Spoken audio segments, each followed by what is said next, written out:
This is a bidet accessory that you fit to your normal existing toilet. Here are the connections. You have the hose and you have the T-junction. This is you fit in between the flow of water to the system. And here we have the hose, one small, one large connection. This is the bidet main system. These are the adjustments. And on the back, here is where you actually put the hose. This part here fixes onto the bottom of this seat when you remove it. Here we have a rubber washer or gasket that fits us into the T-junction that's in between the water supply to the system. Now I'm going to turn off the supply to the toilet itself. I have an isolation valve here that you turn 90 degrees.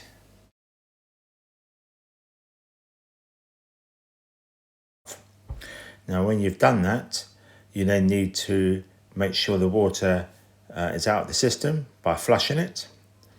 And if you listen carefully to make sure that there isn't any water going back into the system.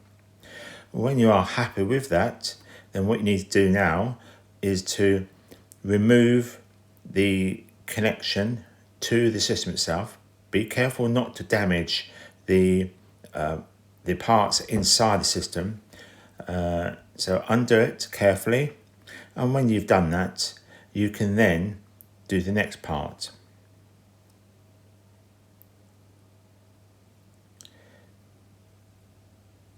Now what I've decided here is to actually cut the 15mm pipe off. I want to give it more flexibility in removing the toilet when I need to in the future. Unfortunately, because it's a rigid system here, if I ever want to remove it, it's not going to be possible without removing the pipe. Now, I've just done that here. I'm now going to take the excess pipe that I don't require, and I'm just going to carefully remove it with the adjustable spanner. Now, one part I'm simply holding the isolation valve in place, and I'm going to discard the 15mm pipe, and I'm going to put this new small piece on with a new olive and a new nut.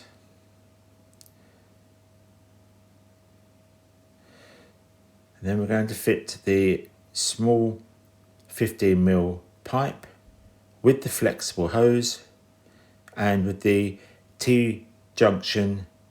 Don't forget the rubber washer fix underneath the system.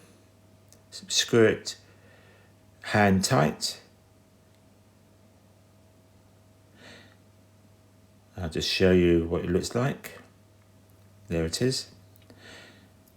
And now fits the flexible pipe hose under it, and just do the nuts up reasonably tight to make sure that that it's secure in place.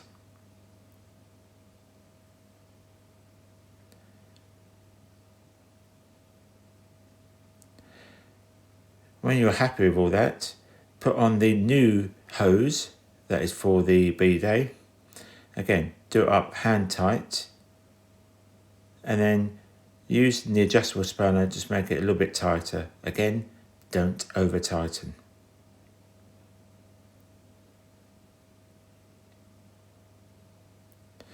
Now the end of the hose goes onto the bottom of the bidet.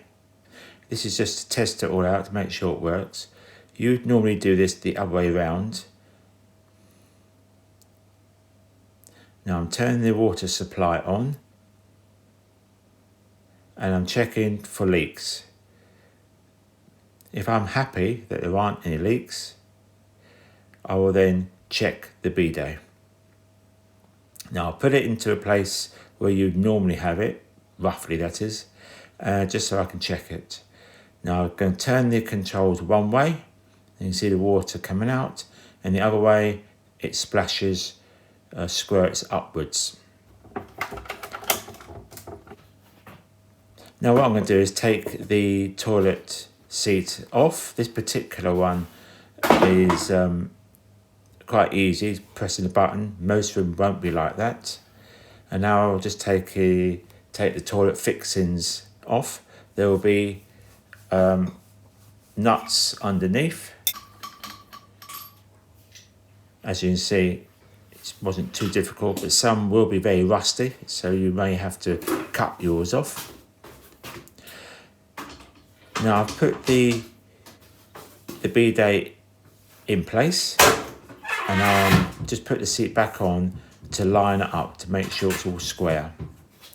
When I'm happy it is square, I will lift it up and I will do the screws up, nuts and bolts, tighter so it doesn't move when you sit on it.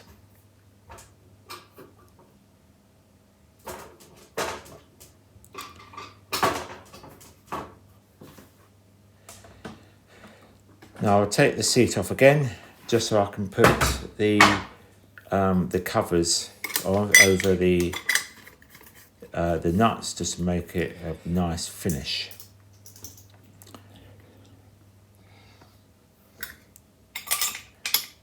And then the seat will go back on, do a further test, make sure I'm happy with it all. And if I am, then I'll say that's it. Thank you for watching. Please like and subscribe.